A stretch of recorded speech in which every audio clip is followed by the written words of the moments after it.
TS4 Telugu channel కి స్వాగతం. నేను సంధ్య. ముందుగా ముఖ్యాంశాలు. అమిత్ షాకు త్రుటిలో తప్పిన హెలికాప్టర్ ప్రమాదం.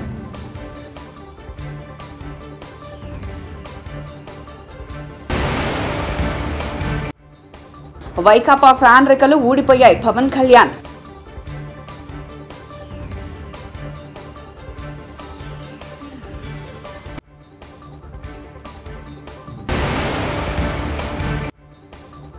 సీఎం జగన్ పర్యటన పేరిట చిరు వ్యాపారుల పొట్టకడతారా? జేసీ ప్రభాకర్ రెడ్డి.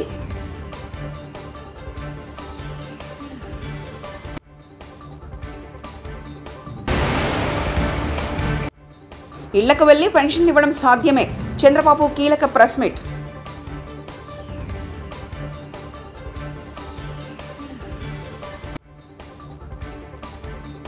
కేంద్ర హోంమంత్రి అమిత్ షా సోమవారం నాడు హెలికాప్టర్ ప్రమాదం నుంచి త్రుటిలో తప్పించుకున్నారు. లోక్సభ ఎన్నికల ప్రచారం కొరకు బీహార్లో పర్యటిస్తున్న ఆయన జగుసరాయ్లో నిర్వహించిన బహిరంగ సభలో పాల్గొని తిరిగి హెలికాప్టర్లో బయలుదేరినప్పుడు ఈ ఘటన చోటు చేసుకుంది. వైకాపా ఫ్యాన్ రెక్కలు ఊడిపోయాయని జనసేన అధినేత పవన్ కళ్యాణ్ ఎద్దేవా చేశారు. కాకినాడ జిల్లా పిఠాపురం నియోజకవర్గంలో నిర్వహించిన ఎన్నికల ప్రచార ర్యాలీలో పవన్ కళ్యాణ్ పాల్గొన్నారు. పవన్ ర్యాలీలో భారీగా తెలుగుదేశం పార్టీ, భాజపా, జనసేన కార్యకర్తలు పాల్గొన్నారు.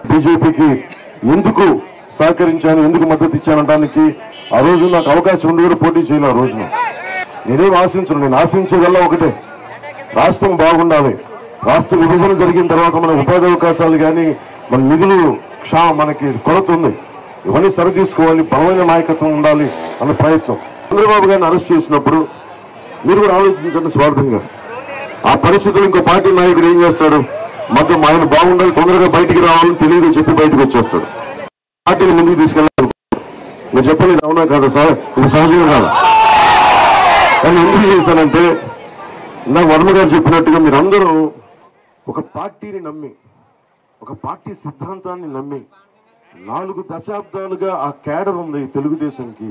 ఆ క్యాడర్ తాలూకు కష్టాన్ని. తాడిపత్రిలో ముఖ్యమంత్రి జగన్మోహన్ రెడ్డి పర్యటన సందర్భంగా చిరు వ్యాపారుల పొట్టకొట్టారని పట్టణ మున్సిపల్ చైర్మన్ జేసీ ప్రభాకర్ రెడ్డి ఆగ్రహాన్ని వ్యక్తం చేశారు. చిరు వ్యాపారులపై స్థానిక ఎమ్మెల్యే ఫ్యాక్షనిజం చూపిస్తున్నారని మండిపడ్డారు. ముఖ్యమంత్రి జగన్ పర్యటన సందర్భంగా తాడిపత్రి పట్టణంలో గత 3 రోజులుగా ఆంక్షలు విధించారు. రోడ్డు పక్కన ఉన్న చిరు వ్యాపారుల దుకాణాలను మోయించారు. చిన్న చిన్న రేకుల షెడ్లను సైతం కూల్చివేశారు. దీంతో చిరు వ్యాపారులు దిక్కుతోచిన స్థితిలో ఉండిపోయారు. దీనిపై తాడిపత్రి మున్సిపల్ చైర్మన్ జేసీ ప్రభాకర్ రెడ్డి తీవ్ర స్థాయిలో స్పందించారు. ఓట్లు వేసినందుకు చిరు వ్యాపారులకు ఇచ్చే బహుమతి ఇదేనా అంటూ ప్రశ్నించారు. స్థానిక ఎమ్మెల్యే అరాచకం తప్ప అభివృద్ధి లేదని, తాడిపత్రి పట్టణాన్ని నాశనం చేశారని ఆగ్రహం వ్యక్తం చేశారు. రోడ్డు పక్కన చిరు వ్యాపారుల పొట్ట కొట్టారని ఆయన మండిపడ్డారు. నేనేదో చేశాను, నేనేదో పొద్దున నేనేదో ఇవి చేస్తాను స్వామి, ఇది చేస్తాను. బీదోళ్ళు బతకోకుండా వాడు 300 తీసుకొని పోతే కానీ వాడి భూ జరగదు. నిన్న మొన్న 3 రోజుల నుంచి ఏమైంది? వాడు తీసేది వేస్తానవా? తీసేది ఒకటి తెలుస్తున్నాయి, నీకు చేసేది రాదు. మొత్తం గబ్బట్టిచ్చినావు. మరడి పాతగలి షెడ్ ఏం చేసిందప్ప? ఇక్కడ సెక్యూరిటీ పెడితే అయిపోకేలా ఏదైనా షెడ్ అంటే చెప్తేనే నీకు ఏది చేత కాదు. ఎమ్మెల్యే గారు ఊరే పొద్దున ఏదో చెప్పుకుంటాడు, నీకు చేసినది నన్ను తిట్టేది. తిట్టుకో, నాకేం అభ్యంతరం లేదు. ఉర్దూ చేస్తాడు ఎవరంటే ఫ్రాక్షన్ చేస్తాడు. నువ్వేం చేయలేవులే కానీ ఫ్రాక్షన్ ఇట్లాంటివి చేయొద్దు. దీళ్ళ మీద ఫ్రాక్షన్ చేస్తా, చెట్ల మీద ఫ్రాక్షన్, నీకు ఈ షెడ్ మీద ఫ్రాక్షన్ చేస్తావు అంతే. ఇది ఏం కాదులే. వాళ్ళు ఎట్లా పడతారు? ఎమ్మెల్యే 300 తీసుకుపోతే పోతాడు. వైఎస్ఆర్సీపీ మహిళా విభాగం రాష్ట్ర అధ్యక్షురాలుగా పోతుల సునీత. అంటేనే ప్రజా సంక్షేమ సుపరిపాలన, పేద బడుగు బలహీన వర్గాల పరిపాలన, అక్క చెల్లెమ్మల పరిపాలన, వాళ్ళ యొక్క అభివృద్ధి ధ్యేయంగా ఈ 5 సంవత్సరాల పరిపాలన. మరి నవరత్నాల్లో ఏవైతే మన జగనన్న హామీలు ఇచ్చాడో ఆ హామీలన్నీ కూడా 99% ఈ 58 నెలల ప్రభుత్వంలో కంప్లీట్ చేసుకుని ప్రజలకు ఒక నమ్మకాన్ని, ఒక భరోసాని కల్పించినటువంటి నాయకుడు మన గౌరవ ముఖ్యమంత్రి జగన్మోహన్ రెడ్డి గారు. జగనన్న ఏదైనా చెప్పాడంటే చేస్తాడంతే అనే నమ్మకాన్ని కూడా ప్రతి ఒక్క ప్రజల నోట వచ్చే మాట అది. ప్రజలకు ఒక నమ్మకం, జగనన్న ఏదైనా చెప్పాడంటే చేస్తాడంతే. అలా చేసి చూయించాడు. నిజమైనటువంటి నాయకుడు జగనన్న. ఈరోజు రాష్ట్రంలో సంక్షేమము, అభివృద్ధి, దేశానికి ఒక ఆదర్శంగా, ఒక రోల్ మోడల్ గా విద్య, వైద్య, వ్యవసాయ రంగాల్లో, మహిళా సాధికారతలో, ఎస్సీ, ఎస్టీ, బీసీ మైనార్టీల యొక్క అభివృద్ధి సంక్షేమ కార్యక్రమాల్లో సామాజిక న్యాయంలో మరి జగనన్న 70 సంవత్సరాల స్వతంత్ర భారతదేశంలో ఎన్నో అంటే బీసీ ఎస్సీ ఎస్టీలకు సామాజిక న్యాయం అన్నది అందని ద్రాక్షగా ఉండేది. రోజు నిజంగా ఆయన నిజమైనటువంటి ఏప్రిల్ నెలలో పెన్షన్ల పంపిణీ ప్రధానంగా మారిన వైనం. సచివాలయ వద్ద పెన్షన్ ఇచ్చిన ప్రభుత్వం, పలువురు వృద్ధుల మృతికి మీరే కారణమంటూ ఒకరిపై ఒకరు దుమ్మెత్తి పోసుకున్న అధికార విపక్షాలు. ఇళ్ల వద్ద పెన్షన్ పంపిణీ పెద్ద కష్టమైన పనేం కాదంటూ వివరాలు తెలిపారు చంద్రబాబు. పోయిన నెలలో లేని అకౌంట్లు ఇప్పుడు ఎట్టొచ్చాయి? You answer this. అంటే మీ కుట్రలు ఏం చేసినా ప్రజలు నమ్ముతారని, లేకుంటే మేము కూడా ఒప్పుకుంటామని. ఇది ఏమాత్రం ఆమోదయోగ్యం కాదు. ఈరోజు మీరు చూస్తే వాళ్ళు చెప్పిన దాంట్లో చూస్తే ఆధార్ లింక్ అయిన ఉన్న లబ్ధిదారులందరికీ బ్యాంకులో వేస్తాం, మిగిలిన వాళ్ళందరికీ ఇంటికి పోయి ఇస్తామంటున్నారు. మొత్తం 65,49,000 మంది పెన్షనర్స్ ఉన్నారు. దీంట్లో 48,92,000 మందికి లింకులు దొరికాయి, వీళ్ళకి అకౌంట్లు దొరికాయి. అంటే 75% వాళ్ళకు నేరుగా బ్యాంకులు వేస్తూ ఉంటారు. మిగిలిన వాళ్ళందరూ ఎవరైతే వికలాంగులు, లింకులు లేని వాళ్ళు, పోలేని వాళ్ళు, అనారోగ్యంగా ఉండేవాళ్ళు, వాళ్ళు 16,57,000 మంది ఉన్నారంటున్నారు. ఎవరు పోలేరు? మీ దగ్గర లింక్ అడ్రస్ ఉందా? వెరిఫై చేశారా? మీరు ఎప్పుడు వెరిఫై చేశారు? రాత్రి చేశారా? మీరు 65,49,000 మంది ఎవరు వికలాంగులు, ఎవరు ఆరోగ్యంగా బాగలేరు, ఎవరు నడవలేరు అని మీకు తెలిస్తే అంటే పోయి వెరిఫై చేసిన వాళ్ళకే ఇవ్వచ్చు కదా ఇంటి తెరిపి. నేను అడుగుతున్నాను, నీకు 75% అకౌంట్లు ఉన్నాయంటున్నారు. దేశంలో ల్యాండ్ టైటిలింగ్ యాక్ట్ తెచ్చింది బీజేపీనే. ఈ చట్టాన్ని మేము ఏపీలో అమలు చేయడం లేదని ఇప్పటికే చాలాసార్లు చెప్పాం. ఈ చట్టం గురించి టీడీపీ చేస్తున్న ప్రచారం అంతా అబద్ధమని మంత్రి ధర్మాన ప్రసాదరావు వెల్లడించారు. ఏ సీనియర్ అడ్వకేట్ నేను అడగమనండి, చట్టం మేము తెచ్చిందా, బీజేపీ ప్రభుత్వం సజెస్ట్ చేసిందా? చట్టం మేము అమలు చేస్తున్నామా ఈ రాష్ట్రంలో? లేదని మీకు 10 సార్లు చెప్పలేదా? కోర్టులో కావాలంటే కోర్టులో కూడా ప్రభుత్వం తరఫున మా న్యాయవాదులు వివరించలేదా? దేశం అంతా కాన్సెస్ వచ్చిన తర్వాతే చేస్తామన్న మాట చెప్పలేదా? బ్రిటిషర్స్ సర్వే చేసినప్పుడు చుక్కల భూములను నిలిచిపెట్టినటువంటి అయోమయంగా ఉన్నటువంటి 3 లక్షల ఎకరాల భూమి చట్టాన్ని సవరణ చేసి డాటెడ్ ల్యాండ్స్ అన్నిన్ను ఆ సాగులో ఉన్నటువంటి రైతులకు ఇచ్చేటువంటి చట్టాన్ని తెచ్చి ఇచ్చే కార్యక్రమం ఈ 5 సంవత్సరాల్లో జరిపించినటువంటి జగన్మోహన్ రెడ్డి నీకు భూములు తీసుకున్నట్లా కనిపిస్తున్నాడా? అబద్ధాల కోర్లు. మీరు ఎంత అన్యాయంగా మాట్లాడుతున్నారో. మొయినాబాద్ మండలం పెద్దమంగళారం గ్రామంలో పార్లమెంటు ఎన్నికలు గడప గడప ప్రచారంలో భాగంగా చేవెళ్ల ఎంపీ అభ్యర్థి రంజిత్ రెడ్డి, చేవెళ్ల అసెంబ్లీ ఇన్ఛార్జ్ ఫమేనా భీమాభరత్ ఆధ్వర్యంలో ప్రచారం నిర్వహించారు. ఈ సందర్భంగా కాంగ్రెస్ పార్టీ అభ్యర్థి ఫమేనా భీమాభరత్ మాట్లాడుతూ కాంగ్రెస్ పార్టీ కుటుంబ సభ్యులను, గ్రామ ప్రజలను, కార్యకర్తలను, నాయకులను ఉద్దేశించి మాట్లాడారు. ఎంపీ రంజిత్ రెడ్డి అన్న గారు, అదేవిధంగా మన ప్రచార చేవెళ్ల నియోజకవర్గ ప్రచార కమిటీ ఇన్ఛార్జ్ జ్యోత్స్న శివారెడ్డి గారు,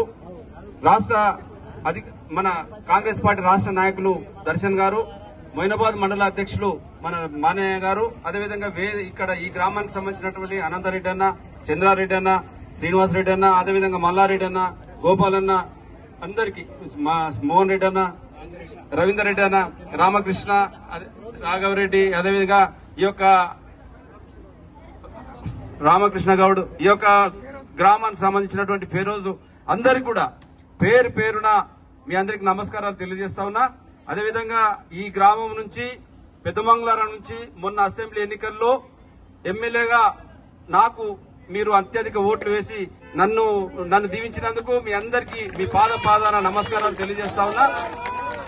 రేవంత్ అన్న సీఎం అయిన తర్వాత మహిళలకు బస్సులలో ఉచితంగా ప్రయాణం చేసేటటువంటి అవకాశం కల్పించిండు. అదేవిధంగా 500కే గ్యాస్ ఇచ్చిండు.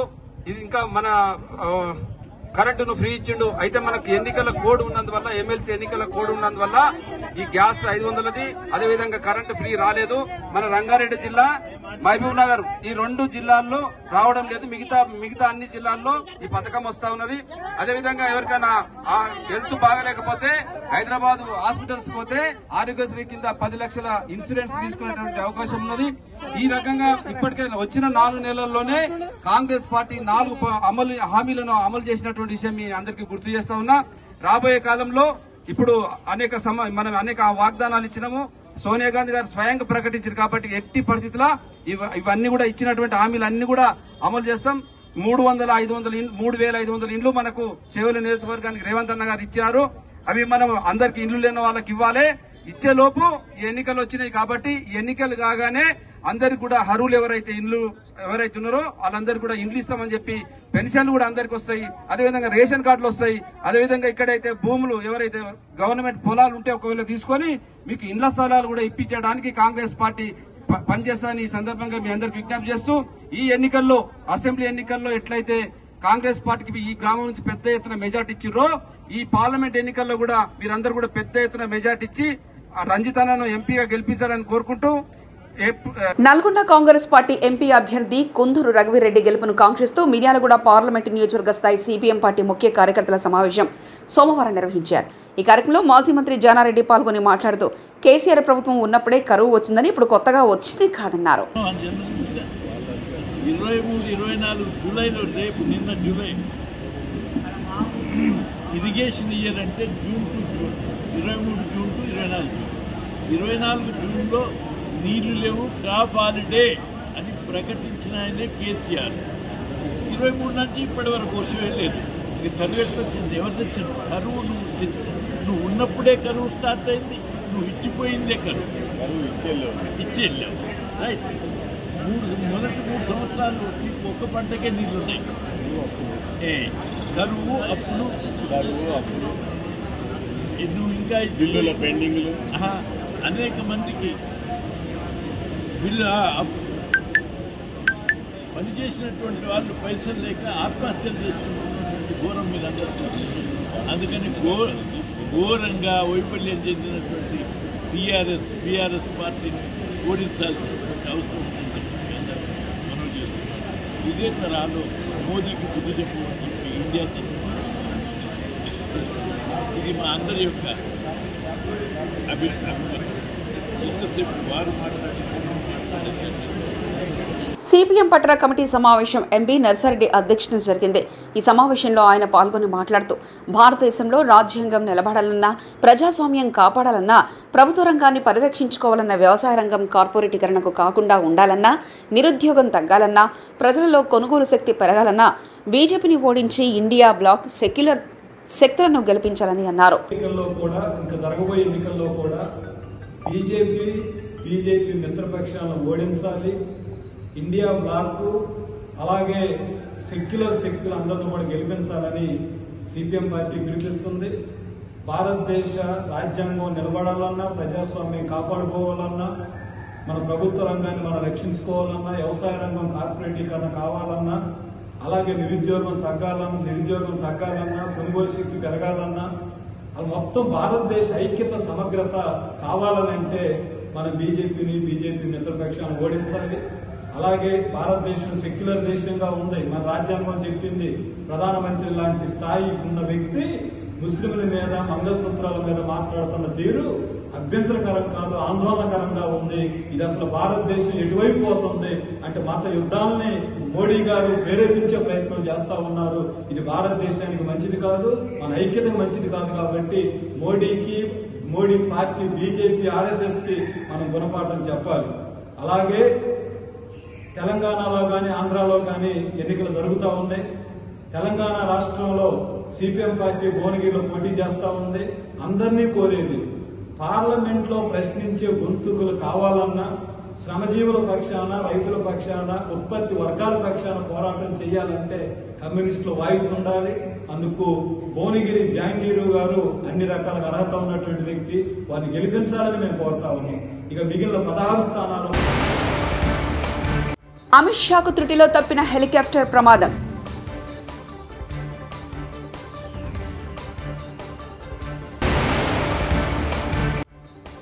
వైకాపా ఫ్యాన్ రెక్కలు ఊడిపోయాయి పవన్ కళ్యాణ్.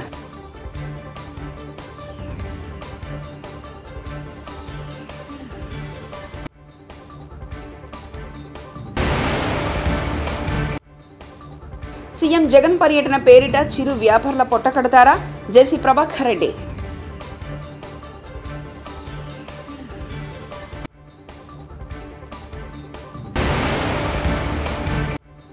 ఇళ్లకు వెళ్లి పెన్షన్లు ఇవ్వడం సాధ్యమే. చంద్రబాబు కీలక ప్రెస్ మీట్.